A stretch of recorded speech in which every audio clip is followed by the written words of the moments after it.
The next technique we'll be demonstrating is creating the illusion of the diamond pattern. Now, in order to create this illusion, you can use any of the techniques for painting that you see on this instructional video.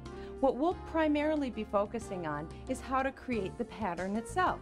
So keep watching the instructional video to learn how. The way we actually create this technique is really quite clever and incredibly fast and easy. In order to create this look, you're going to begin with regular contact paper. It's the same stuff that you apply on the inside of your drawers. It can be any color or pattern on the outside because we're actually just going to use this as a template. Now, what makes this so simple is on the back of this paper are actually grids where it measures so you can determine exactly where to cut. The width on this contact paper is 18 inches, so I recommend that you cut these into 18-inch squares to prepare creating your templates for the wall.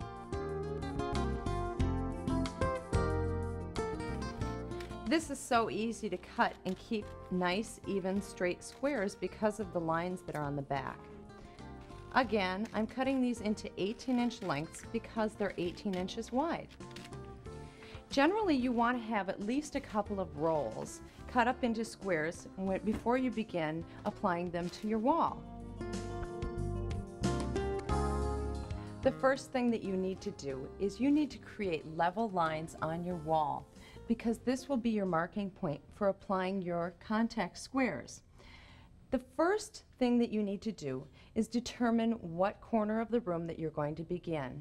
So right here, I'm going to work right up next to this edge. The amount of distance for the first line that I'm going to choose will be 12 5/8 inches.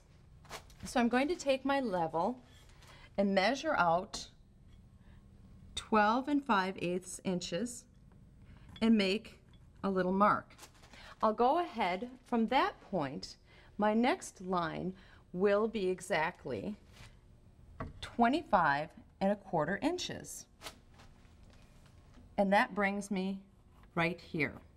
From there on, all the way, the rest of the way around the room, I will measure 25 1/4 inches, making a mark all the way around the room.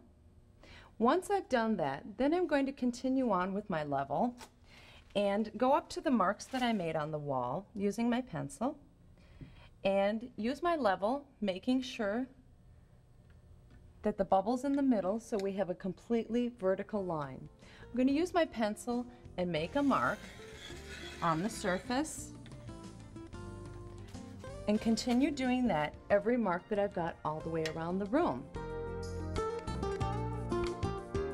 Now we're ready to take the backing off of the contact paper. Go ahead and peel back about half of it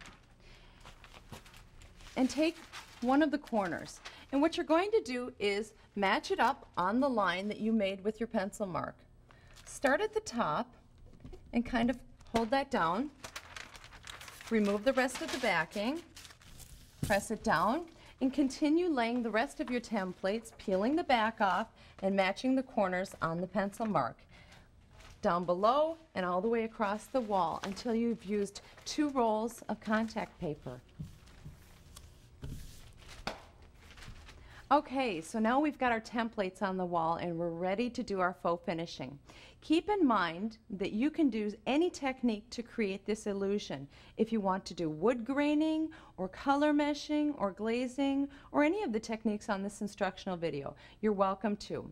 In this particular situation, we're just going to do a standard glazing using a contrasting color from the wall.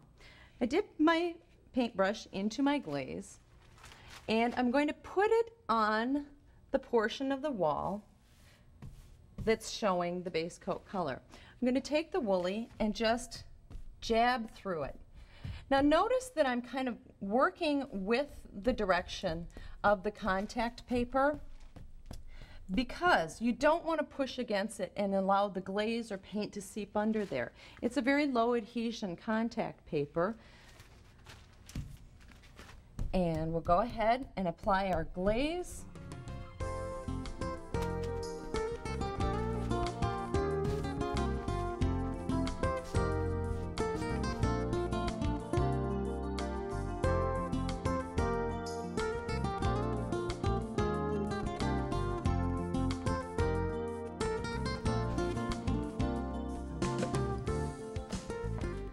So now here comes the fun part. We're actually going to remove the contact paper to let us see the illusion that we've created. And it's pretty fun removing the contact paper. But when you do pull it off, don't just discard it. Set it aside and reuse it as you travel around the room. Being that it's repositionable, there's plenty of adhesion on there to reuse it. I like to set it on the edge of a table where I know it'll stay flat so that I can grab it and place it again down the wall.